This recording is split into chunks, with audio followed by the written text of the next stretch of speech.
writing and balancing ionic formulas. One of the most important practical skills in all of chemistry. The formula we write for an ionic compound must show the lowest whole number ratio, and this is known as the formula unit.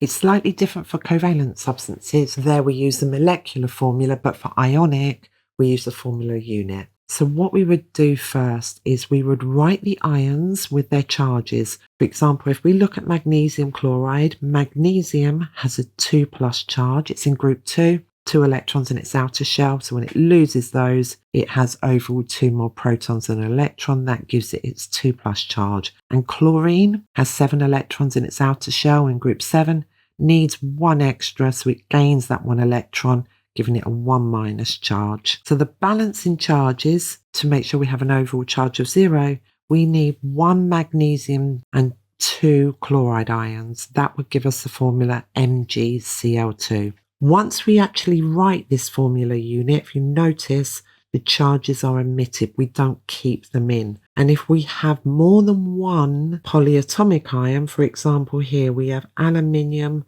sulfate. If we need more than 1 sulfate ion, we have to put that in brackets, and then we put how many we want on the outside. That's 3. And so they need to contain a cation and an anion. If we look a bit closer at the aluminium sulfate one, we have aluminium.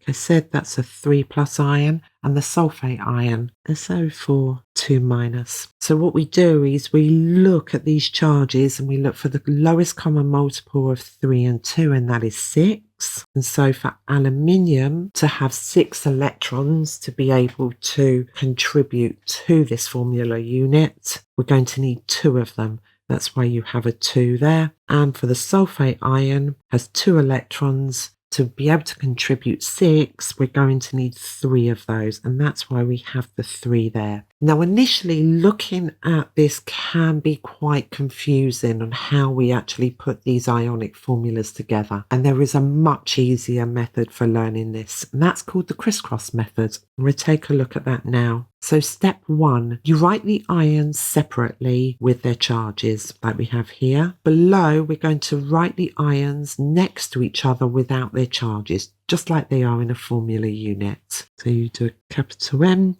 lowercase g, and there's our chlorine, or chloride we should say. And next, with long crossover arrows, we swap the number of the ion charges, just the number, we swap them to become the subscripts of the alternate ion. Go from the 2, and you're going to go down there, and you're going to write a 2 here, and then go from the chlorine, you cross over and go down there, and that goes there. Now you wouldn't write the 1, I've put it there just for now, but the reason you wouldn't write the 1 is just like in algebra, when there's no number in front of a sign, it's assumed that it is 1. And that tells us we need 1 magnesium and 2 chlorines for the formula unit of magnesium chloride. So we'd write that obviously without the crisscrosses, without the arrows, and it would become MgCl2.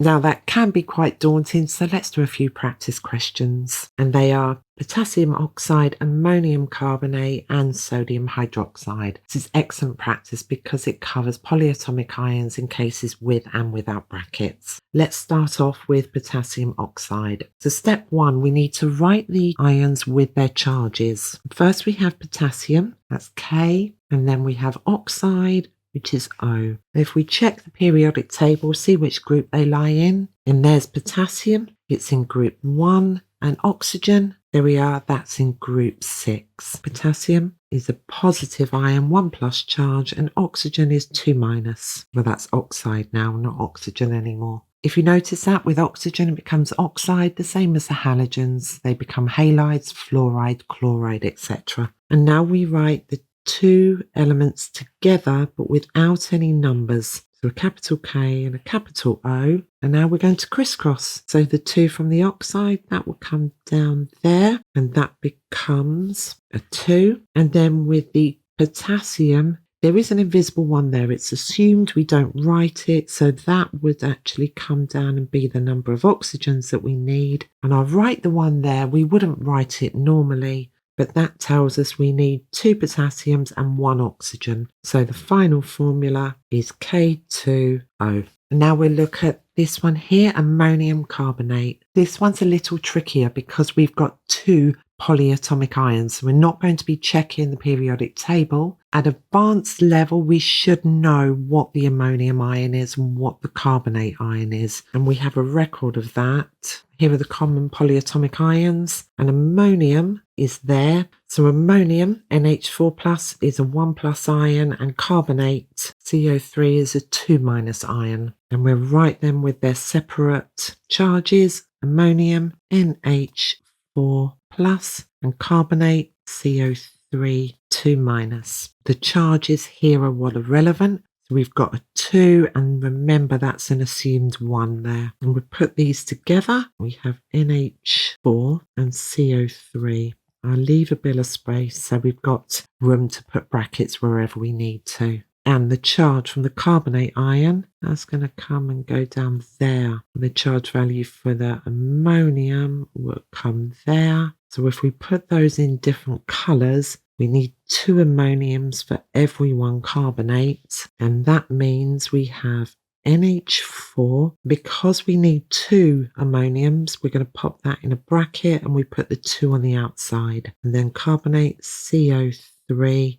No bracket needed because there's only 1 of them. If you don't use these brackets and you put a 2 there, it will look very confusing. It would look like it would look probably like you have 42 hydrogens. It would be a mess. So writing it correctly with the brackets, crossing over the charges, that gets you the perfect formula unit. And then lastly, sodium hydroxide. So sodium is Na, and that has a 1 plus charge. And the hydroxide ion, well, that's OH minus. This one looks quite simple. We've got a nice 1-to-1 ratio. Write them together nevertheless. And we bring the 1 down that would go there. Becomes a 1. And the 1 from there goes there. Again, that's a 1. And that just finishes with NaOH. So a summary from here is never cross the charges themselves. It's only the numbers. Use brackets whenever there's a polyatomic ion that receives a subscript that's greater than 1. And the final formula unit here, it must have a balancing overall charge of 0. So once you've mastered the Criss-Cross method, eventually you won't have to use the Criss-Cross method. However, you have to be careful of these very common mistakes. The first one, forgetting to reduce subscripts or forgetting to write them as subscripts at all. This happens all the time when typing rather than handwriting. So for example, if you're typing water, you might write H2O. And what you've got to do is you've got to reduce the 2 as a subscript. So if you're writing in Word, you've got to highlight that, find the subscript reducing button. It's very common to forget to reduce the full size 2 to a subscript. So if you don't do it, it's untidy. Always make sure numerical values in a formula appear as subscript and that the formula is written in its simplest whole number ratio. Another frequent mistake is forgetting to put polyatomic ions in brackets. When you increase the number of a polyatomic ion, the entire ion must be enclosed in brackets. For example, for ammonium carbonate, the formula is NH4. In brackets, you need 2 of those, CO3. You only need 1 carbonate ion. So that 2 will multiply everything in that bracket by 2. Next common mistake, mixing charges incorrectly. This is a very common problem when you're working with displacement reactions where ions exchange partners. So if you take the reaction between sodium hydroxide and copper sulfate, these will become sodium sulfate and copper hydroxide. When you swap the ions over, you have to be aware of the charges. In sodium, that's a positive charge, hydroxide's a negative, copper. Now copper here is 2 plus and the sulfate ion is a 2 minus. So when we switch sodium with copper and we have sodium sulfate, you're going to need 2 of those to 1 sulfate ion. So that's correct. And then next we need 1 copper to 2 hydroxide ions. And this is where it can get confusing. I will cover this in another video, but for now, we just look at what happens here. So we've got sodium sulfate, and we're going to have copper hydroxide. So Cu, there's a hydroxide ion, and there we're going to need 2 of those. This is why knowing ion charges is non-negotiable at advanced level of study. The formula just won't balance otherwise. And finally, once the formula is complete, the charges do not appear in the final chemical formula. So if I was being 100% correct, I would remove these charges here. And I know this isn't balanced, but I'm not going to worry about balancing it for now. We're just focusing on ions and charges. And so we don't keep charges in the formula unit. We do in ionic equations, but again, that's for another lesson. And now we're practice writing ionic formulas without the Criss-Cross method. So let's just do this with looking at the ratios. We're going to write the ionic formulas of sodium sulfide, magnesium nitride, and barium phosphate. We're going to look at reasoning with charges and ratio directly rather than rely on any shortcuts. The aim here is to really build chemical intuition by seeing how the ions combine naturally to give the overall neutral compound. Let's take a look at them one at a time. So we have sodium sulfide. Sodium forms a 1+ ion. It's in group 1. This is our data. Sodium is a 1+ ion. Sulfur is in group 6. That's a 2- ion. And now we simply look at this. How many sodium ions are needed to balance the 2- ion of the sulfide ion? And we would see we need 2 sodiums for 1 sulfur, so that becomes Na2S. That's sodium sulfide. Now let's look at magnesium nitride. Same technique. Get your data. Magnesium, that's in group 2. It makes a 2+ ion. Nitrogen. Now nitrogen is in group 5. That makes a 3- ion, the nitride ion. And the best way to look at these is to look at the lowest common multiple of 2 and 3. And that would be 6. So we need 3 magnesiums to give a total charge of +6. And we're going to need 2 nitrogens. So when we put those together, we have Mg3N2.